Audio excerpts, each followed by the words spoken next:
Okay, guys, so the fifth aspect of the Allsorter system is the experience section. The experience section is essentially the most important piece of the candidate's resume to reformat. So we need to put the most focus into this section to ensure that you are satisfied that you are displaying the most accurate detail of the candidate's CV.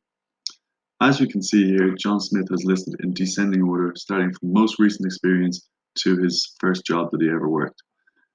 As you can see here, the system is highlighted in blue text the heading of the career experience. This is because this is not needed on your exported template and this is deemed this irrelevant. As you can see here, the date format has also been highlighted in blue. This is because it doesn't have a consistent format as October is spelled OCT with June being spelled in full. As you can see on the right here then, that the date has not been presented for June.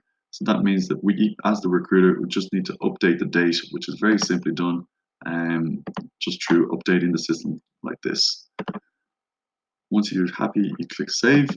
But as we can see, we need to keep going here and just ensure that the text information on the left-hand side matches the right-hand side.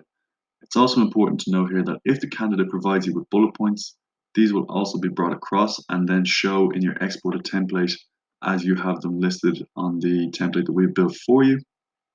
And also to note that if the candidate has worked multiple roles in one job, the information may lapse into one description piece, or else the titles may fall into the incorrect cells. So it's important for you as a recruiter. This is probably where you'll need to spend the most time just cross-checking the information and making sure that everything is aligned correctly. The system has an 85% success rate. However, as you are well aware, each individual CV can often present different layouts with margins, cells, borders, often causing a little bit of confusion as the system reads from left to right.